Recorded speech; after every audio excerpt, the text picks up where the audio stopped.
Quand on parle d'espace, on imagine souvent un immense vide, noir, froid et silencieux. C'est à la fois vrai et un peu trompeur aussi.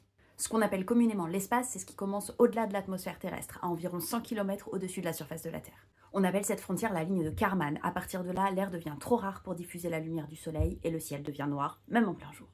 Mais en réalité, il n'y a pas vraiment de frontière entre la Terre et l'espace, parce qu'on est déjà dans l'espace. La Terre, comme toutes les planètes, toutes les étoiles, évolue en permanence dans ce milieu. Si on a l'impression d'en être séparé, c'est parce que notre atmosphère nous entoure, nous protège et modifie notre perception du monde. Alors si on s'intéresse à ce qu'il y a au-delà de notre atmosphère, à quoi ça ressemble? On a tendance à dire que c'est un endroit complètement vide. Eh bien, c'est une approximation, mais pas une vérité. C'est vrai que certaines régions sont extraordinairement vides, par exemple entre les galaxies.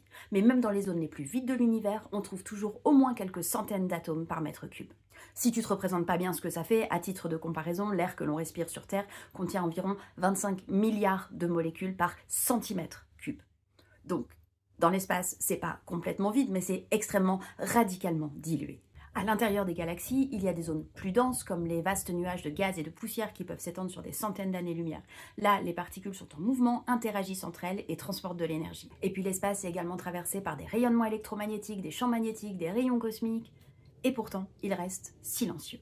Car le son, c'est une vibration qui se propage dans un environnement matériel, comme l'eau, l'air, les solides. Concrètement, c'est une onde de pression qui se transmet de particule en particule, à condition qu'il y ait suffisamment de molécules pour être mises en mouvement.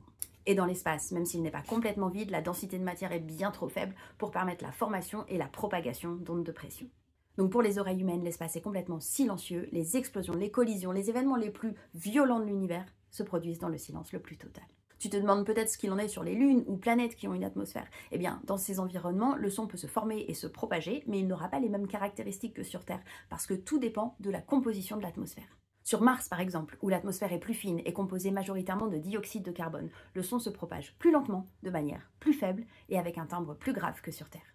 Malgré ce silence de l'espace, on commence aujourd'hui à écouter l'univers. Et ça, c'est possible parce qu'on y trouve une immense variété de signaux électromagnétiques, des ondes radio, des micro-ondes, rayons X, gamma, qui peuvent être captés et convertis en sons audibles grâce à des traitements informatiques.